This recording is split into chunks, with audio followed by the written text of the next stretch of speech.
Kabajamoo uummata keenya fi utubaa biyya kanaa kan ta'e uummata Oromoo maraaf baga ayyaana irreechatiin isin ga'e.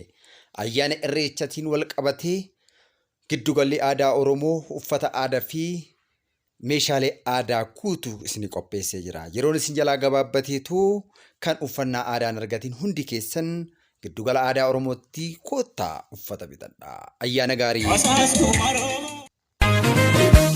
Abba gada bada sinke tu tatu kala chabaye siralolu ya ireza siralolu ada tu wangara nugaye tika kunda kero. Baga ayyaana irreessaa geessan kan kaabaa kan kibbaa kan bahaa kan dhiyaa hundi keessa ayyaana siina qabeessa kanarratti boorsawwan adda addaa suurawwan gootawwanii sa'aatiiwwan calleewwan tisheertiiwwan adda addaa fi faayyeewwan gargarii boraatiiwwan adda addaa irratti argamu. Kootii diizaayinii isaa babbareedaa fi mimmiidhagaa ta'e goffawwan adda addaa odaa fi wantoota adda addaatiin hojjetaman tisheertota adda addaa alaabaa abbaa gadaa bullukkoo abbaa gadaa fi kan kana fakkaatan hundumaayyuu ni argattu. Giddugala aadaa Oromoo irratti koottaa isin jedha. Irreecha bara kanaa irraa hafuun hin danda'amu. Birraan quufaa gabbina isiniif yaa ta'u. Giddugalli aadaa Oromoo uffata babbareedoo fi mimmiidhagaa isiniif qopheessee jira. Uffata shamarranii kan dhiiraa, tisheertii, sadariyaa, surrii fi kan kana fakkaatan kan aadaa naannoo Oromiyaa hunda kan Shawaa, kan Arsii, kan Baalee, kan Jimmaa akkasumas kan Wallaggaa fi hunda isaa qabatee isiniif dhiyaatee jira. Maarree uummanni keenya magaalaa Finfinnee fi naannawaa magaalaa Finfinnee jirtan hundi keessan qophiin kun walitti dhiyeenya yerootiin osoo hin hojjisiifatiin uffannaa aadaa warri turtan hundi tisheertota diizaayinii babbareedoo fi mimmiidhagoo hunda qabatee isiniif dhiyaateera. Irreechi kun bareeda kan nagaa kan jaalalaa fi kabajaati. Haacaaluu Hundeessaa ilma Hundeessaa Boonsaa guddattuu nu hunduu si jaalannaa Oromoon martuu mucaa dhiira guyyaa gaafa rakkoo leenca koo haacee naa jirtaatoo si jaalanna yeroo hundaa si waliin jirra sinirraaffanne lophee keenya keessa jirta. CD Haacaaluu Hundeessaa galma giddugala aadaa Oromootti argattu seenaadhaaf warri hin bitanne hundi keessanuu akka bitattan isiniin jenna. CD kan maatiiwwan isaatti gurguraa jira waan ta'eef iddoo adda addaa CD kan kanaan dura hin argatin hundi keessan dhuftanii too CD kan seenaadhaaf akka teessitan akkasumas kennaa namaaf akka ayyaana irreechaa kana sababeeffachuudhaaf kennaa namootaaf kennitan isiniin jenna.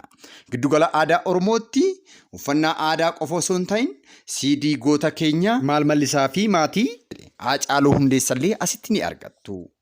Fayyaa ta'aa ayyaana gaarii giddugala aadaa Oromoo baazaarii bareedaa fi miidhagaa koottaa daawwadhaa.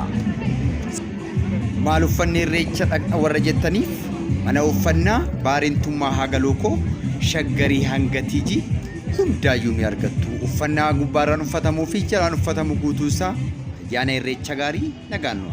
YouTube Roobaa Show beeksisa kana bilisaan yoo beeksisu gammachuu guddaatitti dhaga'ama. CD Haacaaluu Hundeessaa gooticha Oromoo asitti ni argattu. Mana kitaaba Aardii fi Abdiisaa Guyyee Kakuu Diizaayin Addisuu Kumaa mana uffata kiyyaa Harsadii Diizaayin akkasumas kan biroos jiru. Maal kana qofaree koottatii bitadhaa isiniin jedha. Giddugala aadaa Oromootti wantoota hedduu arga. YouTube Roobaa Show aadaa fi seenaa Oromoof bashannanaaf biraankii dhiichisaaf sirbisiisaa qabatee isiniif dhufee jira. Maarree laayik sheerii sabskraayibii gochuudhaan nu cinaa dhaabbannaa jira. Nagaan tura. Kam waamneet kam dhiisnarii hundinuu jira. Giddugala aadaa Oromoo baazaarii bareeda sa'aatiiwwan gargarii micciirraa calleewwan sa'aatiiwwan manatsiraa calleewwan mormaa fi harkaa akkasumas funyoowwan alaabaa abbaa gadaatiin faayaman akkasumas manatsiraa bifa gargarii qubeellaa maadhisnitti hinaree namoonni hedduun bitachaa jiru. Abbaa gadaawwan akkasumas qarree fi qeerroo hundi asitti argamanis koottaa faayamaa koottaa miidhagina suurawwan seena qabeessawwan namoota seenaa hojjetan akkasumas faayawwan morma irratti hidhaman fi qubeellaa harkaa maqaa namoota adda addaati. Maqaa namoota ciccimootii fi beekamoo kan akka Haacaaluu Hundeessaa akkasumas alaabaa Abbaa Gadaa qubeellaa Odaatiin hojjetame mimmiidhagaa fi babbareedoo asitti argattu. Giddugala aadaa Oromoo sa'aatiiwwan babbareedoo fi mimmiidhagoollee akkasumas nu bira jira. Meeshaaleen keenya hedduudha. Gilleellee ni argattu. Mancaa akkasumas haguuggii afaanii uffannaa aadaa Oromoo irraa hojjetame. Waan meeqan isinitti mee dhiisa. Nyaata aadaa bareedaa cuukkoo mana uffata aadaa kiyyaati.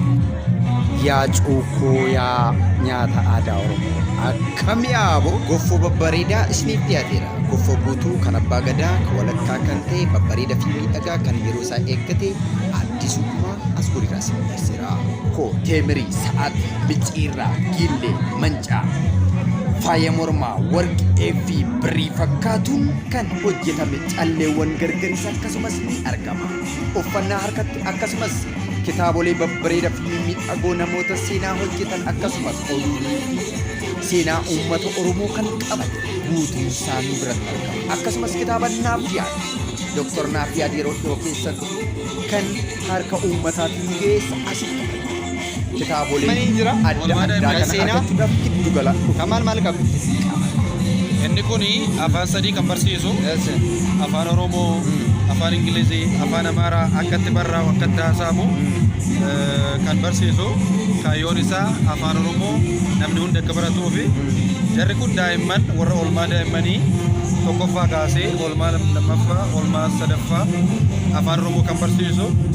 Jarri kun ammoo afaan Ingilizii oolmaa sadarkaa tokkoffaa, afaan Ingilizii oolmaa sadarkaa lammaffaa, afaan Ingilizii oolmaa sadarkaa sadaffaa kan barsiisu jechaadha. Daa'imman illee yoo guddatan afaas baay'ee hedduu danda'aniitu akka bahaniif jechaadha kitaabni kun.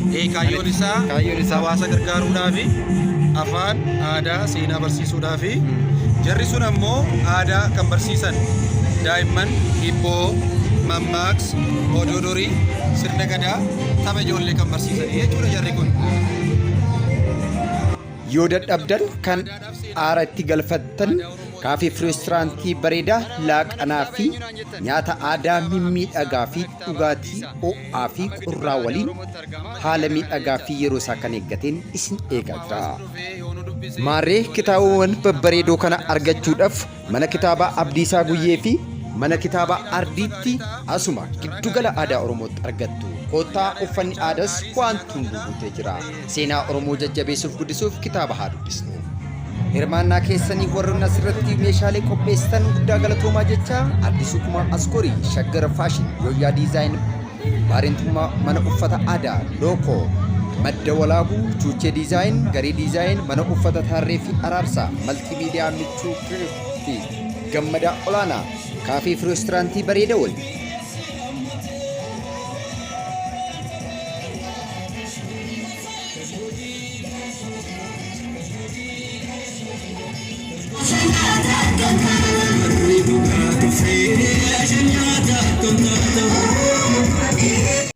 Mari'uu kan baranaan nu geesse bara gareen nu ga'e jennee waaqa keenya kan balleessineef dhiifama kan dhufuuf immoo nagaa jennee gara mana keenyaa galla. Ayyaana miiliyoononni biyya alaaf biyya keessaa irratti argaman yuutuubii Roobaashoon qindeessinee isiniif dhiyeessina.